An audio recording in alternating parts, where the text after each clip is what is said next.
Ya, selamat siang Bapak Ibu semua. Assalamualaikum warahmatullahi wabarakatuh. Jadi mungkin kalau sesi yang saya ini lebih kepada memicu diskusi Bapak Ibu. Jadi mungkin tidak seperti sesi-sesi sebelumnya yang kita kali ini itu mungkin malah lebih banyak diskusi, karena saya kira ada banyak isu yang mungkin perlu juga dibahas terkait dengan pengembangan Sigda generik sendiri, terus kemudian juga bagaimana proses selanjutnya.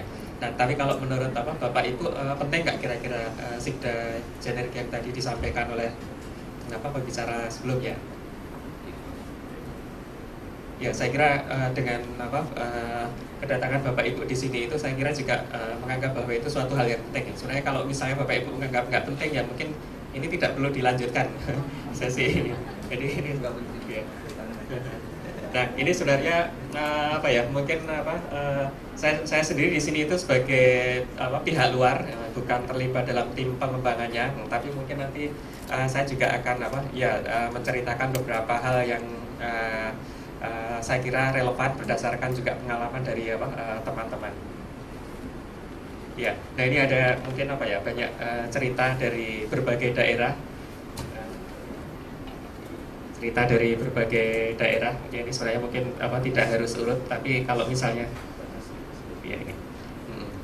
Ya, ini mohon maaf kalau misalnya ada Bapak Ibu yang kebetulan ceritanya kita masukkan di sini.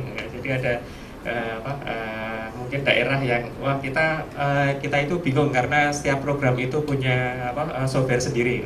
Jadi akhirnya ada banyak dan sangat banyak program. Terus kemudian juga ada suatu daerah yang di puskesmas ya itu memiliki aplikasi yang berbeda-beda. Jadi ada 3 simpus, terus kemudian bagaimana mengintegrasikannya. Terus kemudian juga ada daerah yang karena memang mungkin butuh dan kemudian juga memiliki komitmen yang kuat untuk terus kemudian bisa mengaplikasikan teknologi, sehingga mereka juga mulai mengembangkan sendiri dengan modal seadanya.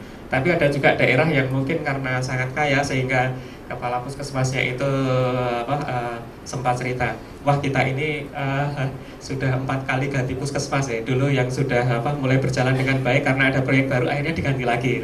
Ini mungkin cerita-cerita yang saya kira Bapak Ibu ada yang mengalaminya, dan mohon maaf kalau misalnya mungkin ada Bapak Ibu yang kita catut ceritanya di sini. Tapi saya kira ini suatu pengalaman yang menarik juga, yang saya kira mungkin bagi Bapak Ibu yang lain akan bermanfaat juga. Ya. Nah, ini tapi saya kira mungkin kalau terkait dengan pengembangan sistem informasi dan teknologi informasi di bidang kesehatan itu tidak akan lepas dari concern ke biayanya. Jadi hal yang mungkin pertama kali akan dilihat itu adalah sebenarnya seberapa mahal dan apakah kita mampu atau tidak. Ini ada juga suatu hal yang menarik bahwa kalau dilihat dari ya mungkin di banyak aktivitas, kalau dilihat dari infrastruktur, saya kira Bapak Ibu itu sudah sangat memahami, dan di daerah Bapak Ibu saya kira infrastrukturnya juga sudah sangat terbangun dengan baik. Tetapi ada hal lain yang mungkin menjadi suatu isu, terutama mungkin terkait dengan softwarenya. Jadi ada mungkin orang juga yang menganggap bahwa software itu seperti barang seni. Jadi untuk ya misalnya contohnya nih lukisannya Basuki Abdullah, yang ya mungkin Bapak Ibu bisa mendapatkan lukisan aslinya dengan harga ratusan juta, tapi Bapak Ibu mungkin bisa mendapatkan replikanya dengan harga kurang dari 100.000 itu bisa.